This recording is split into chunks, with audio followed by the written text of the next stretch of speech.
Mesdames et messieurs, merci de choisir Canal Congo Télévision pour vous informer et bienvenue à cette grande édition du journal. Les travaux de la 21e session ordinaire de la conférence des chefs d'État et de gouvernement de la communauté économique des États de l'Afrique centrale se sont tenus ce lundi 25 juillet 2022 à la Cité de l'Union africaine. Objectif, entre autres, s'assurer du fonctionnement régulier des institutions de la communauté, aussi de suivre la mise en œuvre de politiques ainsi que les décisions approuvées par les instances communautaires. Le point avec Gisèle Olivier-Toko. Éducation, santé, culture, tel est le thème de la 21e session ordinaire de la conférence des chefs d'État et de gouvernement de la communauté économique des États de l'Afrique centrale, tenue ce lundi 25 juillet 2022 à Kinshasa. L'objectif général poursuivi par ces assises est de s'assurer du fonctionnement régulier des institutions de la communauté, de contrôler et de suivre la mise en œuvre de politiques ainsi que les décisions approuvées par les instances communautaires. Ainsi, dans son discours, le président d'exercice de la CEAC, Félix-Antoine Tshisekedi Tshilombo, d'indiquer que ces assises se tiennent dans un contexte régional marqué par plusieurs menaces à la paix, la sécurité, la stabilité, parmi lesquelles la flambée de prix de produits de première nécessité dans les États membres, suite notamment aux mauvaises campagnes agricoles, conséquences du dérèglement climatique, de la crise sociale, économique et financière liée à la pandémie de la COVID-19 et plus récemment aux difficultés d'importation liées à la crise russo-ukrainienne, la persistance de l'activisme de groupes armés rebelles, de groupes terroristes et autres forces négatives dans la région, la persistance des périls sécuritaires dans la région du lac Tchad, la persistance de la crise humanitaire due au déplacement de populations dans plusieurs États membres, principalement en conséquence de l'insécurité politico-militaire, l'usage de la transhumance à des fins criminelles désormais identifié comme phénomène d'insécurité émergent dans l'espace CEAC et à la montée de la tension entre la RDC et le Rwanda, situation que le président de la République démocratique du Congo a déplorée tout en souhaitant qu'elle redevienne à la normale avec la détermination de tous. En attendant le communiqué final de ces assises de Kinshasa, des indiscrétions laissent entendre que les chefs d'État ont adhéré à la feuille de route de Luanda et particulièrement la cessation immédiate des hostilités par le M23 et le retrait des positions occupées, mais aussi les RDC étant agressés par le Rwanda, étant tous membres de la CEAC, la guerre par procuration ou par proxy. La CEAC a adopté une définition de la guerre d'agression. Elle fera partie de l'Andendum du pacte de non-agression entre États. Notez que créée le 18 octobre 1983, la CEAC compte 11 pays membres. Parlons à présent de la situation en confise qu'a régné ce lundi à Goma, à chef-lieu de la province du Nord Kivu. L'appel à manifester ce lundi a tourné aux scènes de pillage des installations de la mission de l'ONU pour la stabilisation au Congo. Tôt le matin, les manifestants ont mis des barricades dans les grands acteurs de la ville, empêchant ainsi toute circulation. Goma a ressemblé à une ville fantôme. Les activités restent paralysées. La population en colère dénonce la complicité de la communauté internationale et de la MONUSCO dans cette agression rwando-ougandaise sous les labels du M23. Le gouvernement dit suivre de près la situation dans la capitale du Nord Kivu. Vive condamnation de Patrick Muyaya, ministre de médias et porte-parole du gouvernement sur les graves allégations de pillage. Les responsables seront poursuivis et sanctionnés, a-t-il conclu. La fédération du MLC Lukunga A2 a organisé le dimanche 24 juillet une matinée politique au siège de la commune politique Mimosa 1, présidée par Valentin Guérengo, président interfédéral MLCV de Kinshasa. C'était l'occasion d'échanger sur le fonctionnement du parti en l'absence de son un leader qui est actuellement en tournée dans les Congo profonds. La problématique de la modification de la loi électorale, tels sont le point abordé au cours de cette activité. Le numéro 1 du MLC Kinshasa a profité pour présenter à l'assistance Alain Wazabanga, membre du MLC Belgique, qui vient de faire son retour au pays pour prendre part active aux activités du parti, le MLC. Suivez.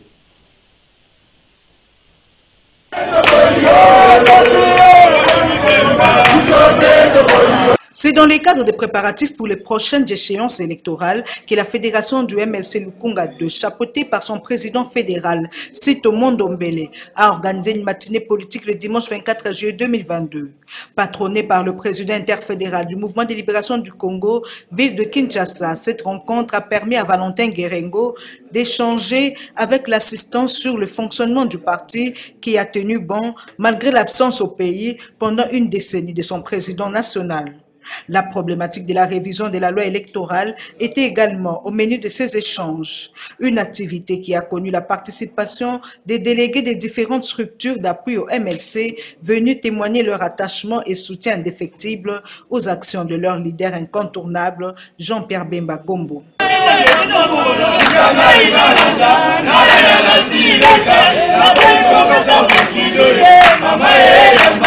Faisons d'une pierre deux coups. Le président interfédéral du MLC Kinshasa a saisi cette opportunité pour présenter Alain Wazabanga, membre de MLC Belgique, qui vient de rentrer au pays pour participer activement aux activités du parti. Par la suite, il a été procédé à la présentation des potentiels candidats de la fédération de Lukunga 2 aux élections législatives de 2023. Valentin Guérengo, numéro 1 du MLC Kinshasa, revient ici sur la vision de ce grand parti politique de la RDC. MLC, c'est un parti libéral. Nous voulons le bien-être de la population. Cette partie, nous l'avons créée pour que le MLC soit, pour que la démocratie puisse être ancrée dans cette république. Et nous voulons vivre côte à côte avec la population. Pour bien faire, il faut que nous accédions au pouvoir. Dès lors que nous accédons au pouvoir, nous avons la vision libérale des choses. Donc c'est de cette manière que la population doit comprendre l'idéologie, la philosophie du MLC sur le libéralisme. Donc avec cette vision, nous pensons que nous sommes mieux placés pour que la population puisse se retrouver à travers nos actes. Comme on le voit, le mouvement de libération du Congo et particulièrement sa fédération de la Lukunga 2 s'est véritablement mis en ordre de bataille pour le prochain cycle électoral en RDC. Et les partis chers au chairman Jean-Pierre Bemba Gombo est en bonne position pour remporter haut la main les élections de 2023. Et puis les potentiels candidats aux législatives de 2023 pour les comptes du mouvement de libération du Congo, fédération de Lukunga 2, n'ont pas manqué de s'exprimer au micro de Dadi Kusaka. Nantine ya kolenge na ulenge bongi penza mapolome meme kosela manekolo Congo démocratique mobu mozere koya mwankoto mi. C'est dans les cadres de Ngaliema, et tel que nous sommes là, nous voulons quand même porter un peu notre connaissance en fait de faire parvenir, comme l'a dit l'interfédéral, le bien-être de la population de la commune de Ngaliema.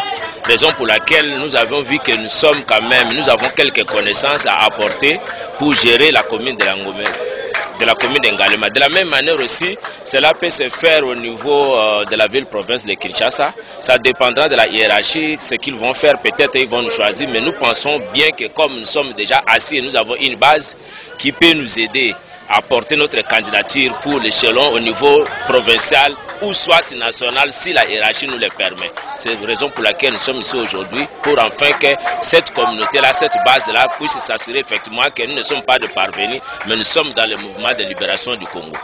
Oui, ben écoute, maintenant nous MLC, nous sommes déjà disposés maintenant à être dans les affaires. Déjà, vous voyez déjà avec l'UDPS, maintenant on est des alliés. Et nous travaillons aussi dans la politique de ce pays en ce moment. Parce que nous occupons aussi des ministères et tout. C'est que MLC maintenant n'est plus l'MLC d'Hilton. Maintenant, nous sommes dans les affaires, nous devons occuper, nous devons travailler pour ce pays. Parce que ça fait un moment qu'on nous a laissé un peu de côté, mais là, cette fois-ci, maintenant, nous tous, on est dans les affaires. On va démontrer qu'est-ce que le MLC. Parce que jusqu'à présent, on n'a pas encore été dans les affaires, mais là, maintenant, on est rentré dans les affaires. Donc, nous sommes prêts pour assumer des responsabilités dans ce pays. Parce que MLC, c'est un grand parti de ce pays. Malgré qu'il y a eu des hauts et des bas, mais maintenant, on est vraiment prêt à assumer les responsabilités. Les sentinelles du MLC, c'est une nouvelle structure qui vient de voir le jour au sein du mouvement de libération du Congo. Sa sortie officielle a eu lieu le week-end dernier à Matadi, Kibala. Nous sommes là dans la commune de Mongafula. Le point avec Georges Libengue et John Moukadi. La festive était au rendez-vous ce samedi 23 juillet au quartier Matadi Kibala. Nous sommes là dans la commune de Mongafula. Des chants en l'honneur du parti et de son président national ont caractérisé cette activité marquée par la sortie officielle de la structure, les sentinelles du MLC, chapeautés par Lariba Moigna et Tara Zongia, qui apportent un vent nouveau sous l'emblème du mouvement de libération du Congo dans cette municipalité. Les coordonnateurs de cette structure d'appui au MLC, qui vient de voir le jour, a expliqué ses objectifs devant une centaine de sympathisants et des militants du parti cher à Jean-Pierre Bemba Gombo. En ce jour où nous osons ce premier pas, mon regard va se tourner autour de tous mes amis, tous mes frères de la commune de Mongafula qui voient en moi et qui croient en moi afin de ne jamais baisser les bras pour que tous nous allions vers de l'avant.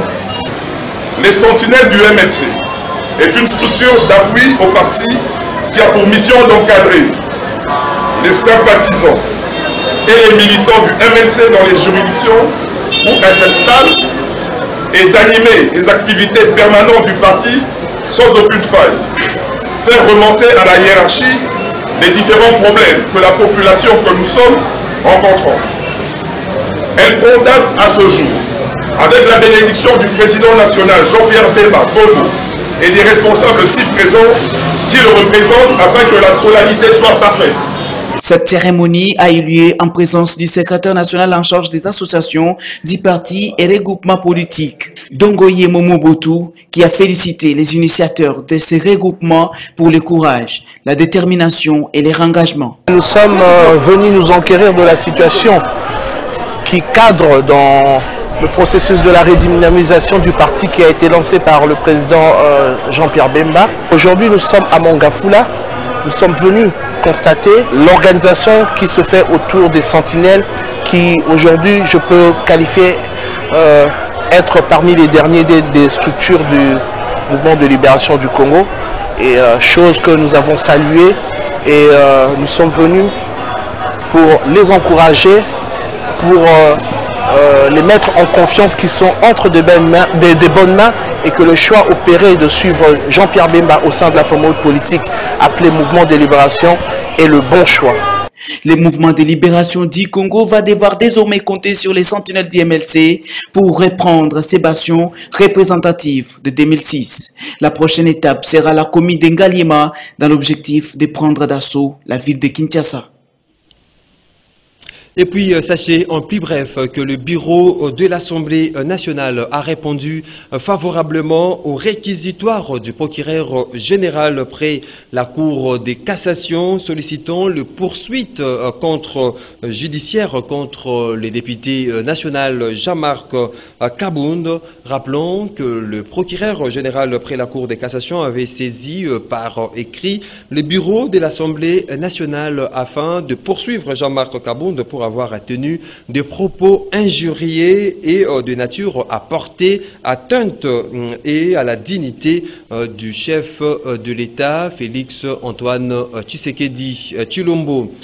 Le président de Grand Équateur en marche, Didier et Kabila Litengue, poursuit sa tournée de sensibilisation pour des ressortissants de l'espace Grand Équateur sur l'éveil de conscience. Il était le week-end dernier à Kingabwa, dans la commune de Limete, Lola Kinyama. L'unité des ressortissants du Grand Équateur, Didier Kabila, président du Grand Équateur en marche, y tient. D'où faudrait-il tous les identifier? C'est dans ces cadres que le président du Grand Équateur en marche était descendu au quartier Nzadi à Kingabwa, dans la commune de Limete. Un seul message, les ressortissants du Grand Équateur doivent être compétitifs, vigilants, aussi soutenir leurs fils et frères, Jean-Pierre Bemba Gombo. La continuation du plan qui a été dressé, celui de la gouvernance des effectifs de tous les ressortissants du Grand Équateur qui sont ici à Kinshasa, dans la capitale de la République démocratique du Congo.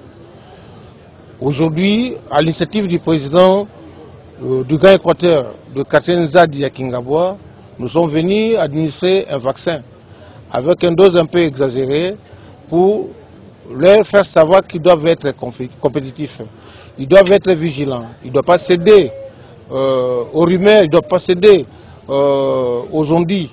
Leur fils Jean-Pierre Bemba a déjà repris lui aussi le bâton Perlin.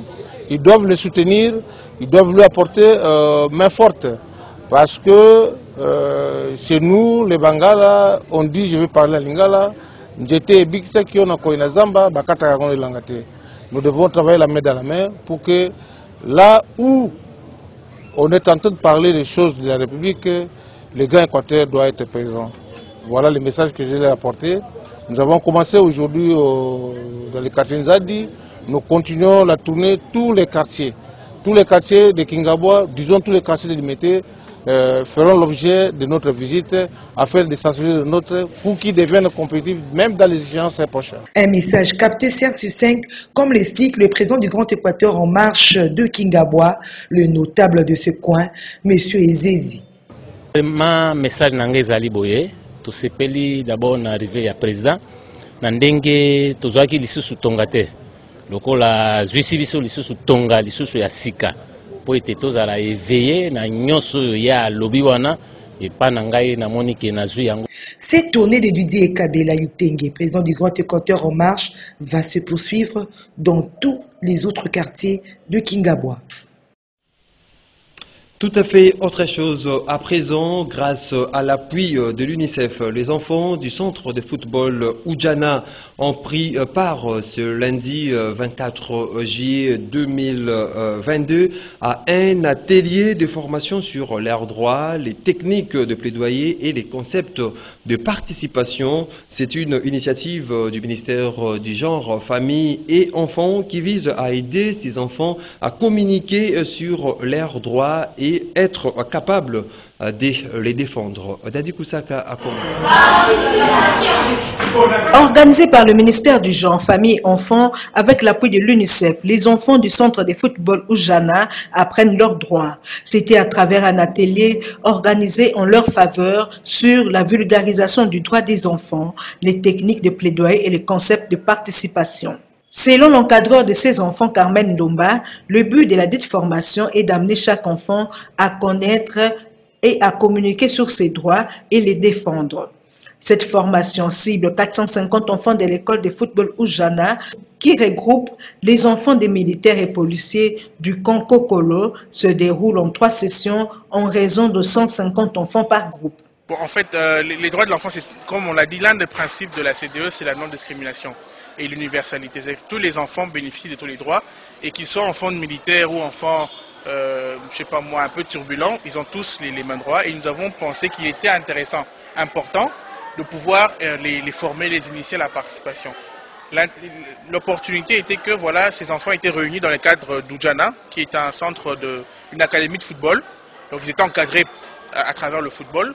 Et nous avons profité de cette plateforme-là, Oujana, pour pouvoir former, initier la participation de ces enfants qui étaient encadrés par le football et voir dans quelle mesure ajouter en plus du football les droits de l'enfant qui sont importants pour tous les enfants.